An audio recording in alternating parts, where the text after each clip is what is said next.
guest, Mr. Bannon. Welcome to the program. Rob, thanks for having me on. Thank you so much for being on. Have you had a chance to read Mr. McGinnis's book? Well, I've had a chance to see large excerpts from it. I will not take my time. You can't get your time back, so I'm not going to take my time to read it. But the excerpt I've read, you mentioned something very interesting, though. I think your listeners definitely ought to focus on is that in the last 3 weeks, Governor Palin gave a speech in Iowa Tea Party of America in the classic balloon field on September 3rd. The New York Times, about 5 days later, gave it the most serious discussion of anybody and said it's one of the most important political speeches of recent times. And then yesterday, the New York Times completely eviscerated this book. I mean, it took the book and it took the author apart brick by brick. And you can see, as of yesterday, the book has really lost any momentum, any credibility, because the New York Times really speaks with such authority from the left, and particularly in the book publishing world. I think those two events are linked. I think that as my film, I focused on how serious, and I think the reason, Rob, that guys like you who are from Alaska, or people thought they knew Sarah Palin, said, hey, I didn't even know all the stuff that went on. She has been such a fighter for the working men and women in this country for such a long time. She stuck to a handful of core principles, and she's so unrelenting in going against the political establishment that's why I think even people like the New York Times who oppose her political views understand that this is a serious person. I think they've really led the defense on stopping this nonsense about trying to destroy her with this politics of personal destruction by just a bunch of made-up gossip and innuendo. Let me ask about some of the claims made, because this I thought was a little ironic. One of the claims made by McGinniss in the book that seems to have gotten the most traction is that Sarah allegedly had a relationship with a basketball star. Alaska has this great college basketball event. It's called the Great Alaskan Shootout. Teams from all over the country come up and play. Sarah obviously at one point was a correspondent for a local television affiliate there, and apparently had a relationship with one of the players, Mr. Rice. Went on to play in the NBA. Famous basketball player. It was ironic because the narrative up to this point was that Sarah Palin was sort of uncomfortable about being around black people. I mean, that was one of the points that Mr. McGinniss made in his book, that she didn't like being around minorities, that she had a bunch of minorities who was working for her campaign at one point fired. But yet turns around and suggests that she had an intimate relationship with somebody who was African American. So it's like, well, which is it? But Rob, that's the point. Is not the allegation, which obviously you read the book, it's a joke. Or if you read that section, it's a joke. It's a friend of somebody's, and everything in the book is an outright lie. But let's step back and put it in broader perspective for your audience. Is that they so fear Sarah Palin as an existential threat to the way the system is today, and the system's not working. We all know that, right? Regardless of whether you're a Republican or Democrat, the political system is not working in our country right now. We've got this crony capitalism that just like Alaska in mid-decade, you have a crony capitalism that infects every aspect of our civic life. And so the left, and I think also the Republican establishment, are going to come after Governor Palin.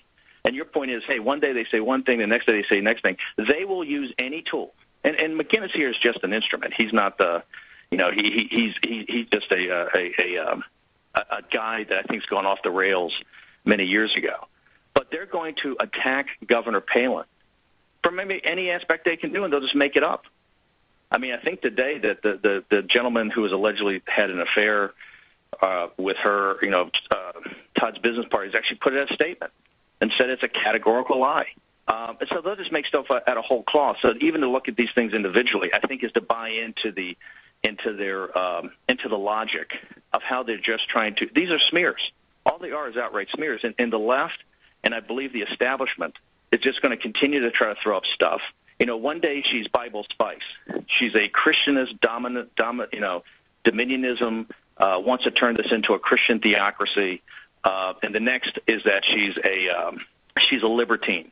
She's a coke-snorting libertine who's a sexual predator. I mean, that's the two means that they're trying to run with, and they'll use anything. And not that it has any logic to it. It's just to throw stuff up, to take your eye off the ball of what this woman's actually saying.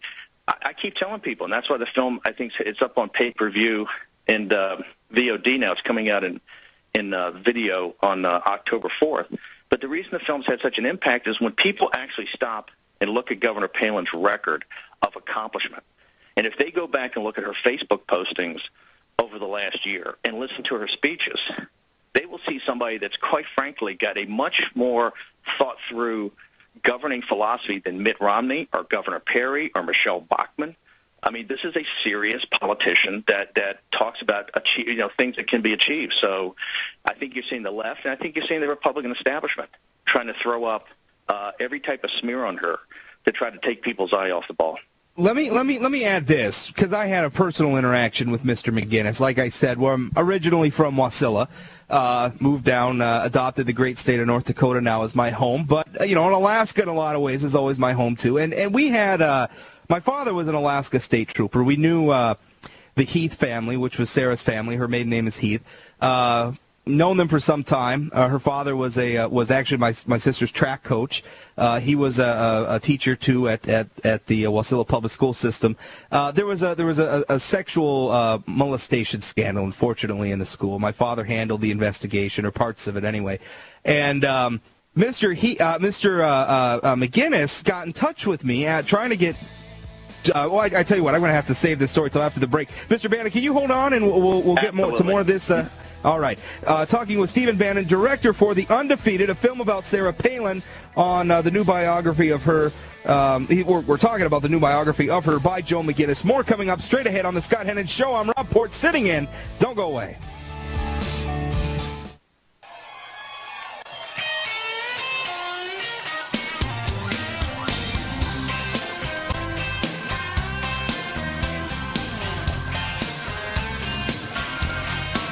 Welcome back. Rob Port sitting in for the chairman, Scott Hennon, talking with Stephen Bannon, who is director of The Undefeated, a film about Sarah Palin. Fantastic film about Sarah Palin. If you get a chance to see this, and it's coming out on video, you said October 4th it's coming out? It'll be in Walmart's on October 4th. It's on go to your cable operator now for pay-per-view or video on demand. But the film's in 80 million homes nationwide, and they'll be in the Walmart store's front of the store on October 4th. Check your cable box now, or look for the DVD out soon. You need to see it. If you thought you knew about Sarah Palin, you didn't. You're going to learn something from this film. Anyway, I was relating to you before we had to go to a break. This McGinniss character got in touch with me. There was a sex scandal. It actually involved my family. My sister was unfortunately one of the students victimized. It was just a tragic thing. Anyway, he's getting in touch with me. He's wanting to talk to my father about this.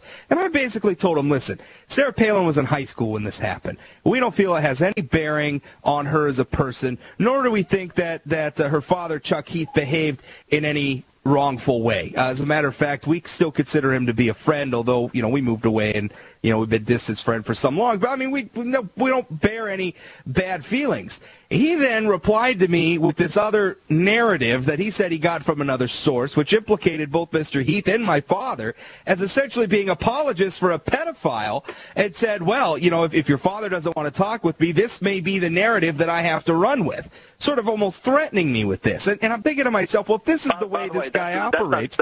Rob, that's not sort of threatening. That's a threat. And I think people have to hear that. This is the kind of person that we're dealing with in a guy like McGinniss. I think that the book is probably replete with many, many instances of which he used that exact tactic. It's just like this filmmaker that went up to Alaska and wasn't using threats, but they used different techniques to try to get people to say something. So I think your story right there, that was an absolute threat to you, that if you don't cooperate, if you don't tell me what I want to hear, and I can put in this book and write the way I want to write it, I may have to go with something that smears your father. Yeah, it was just horrible. I never responded to him. I don't know what did or didn't make it into the book. Frankly, I'm not going to do him the benefit of going out and buying the book to find out. But it was just shocking to me. But really, you could do this sort of thing to just about anybody, right? Especially those of us who put ourselves out in the public square, who talk about. That's the question. The question is, why don't they do it to everybody? And they don't. They don't do this to Mitt Romney. They're not doing this. They don't do this. They didn't do it to Barack Obama. They do it to people who are a threat to actually make changes in this country. Okay? That Sarah Palin, when she ran for governor against the Republican apparatus in Alaska, she became identified as a threat.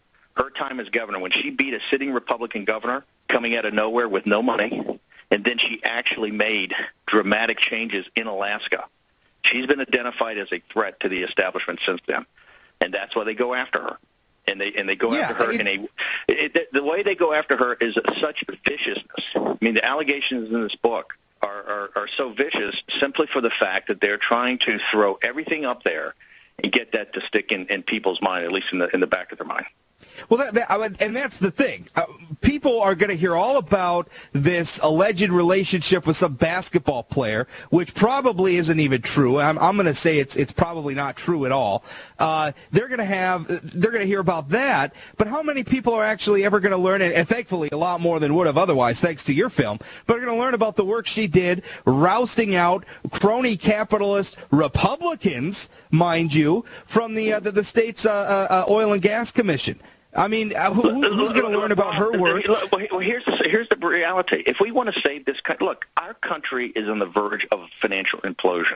If you look at what's happening in Europe, that's what's to come for us. Europe's going to get sucked out to sea here because of the euro and because of their relentless following of Keynesian economics. That's going to happen to the United States. The American people are just going to have to grow up. You're going to have to put the gossip aside and focus on who really can make changes. It's really going to determine. That's why I keep saying the crisis we're in is equivalent to the Revolution or the Civil War or the Great Depression of World War II. This is a time of incredible seriousness.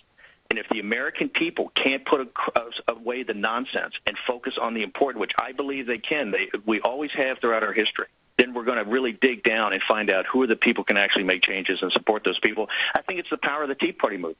The Tea Party shows you that working class men and women throughout this country have had a belly full of it and are prepared to commit their time and their resources to make changes, and they're very serious, and that's why they've had an impact. They're not putting up with the nonsense the mainstream media throws out there. And so I think, I feel in shows like the Scott Hennon Show, I feel in guys like you, I think that those voices have gotten out there, and you guys have been attacked. You know how the attacks come. But the American people, I think, are in a serious mode, and we got to put when I was a child, I did the things of a child. It's time to put that stuff away. And I think the one thing here, you came from Wasilla, and this shows, one of the great shows out in the Midwest, that they try to portray the small-town America, which, by the way, small-town America is not Mayberry. We all know that. I mean, I come from Virginia. Yeah. It's not, but they try to make it like it's Twin Peaks.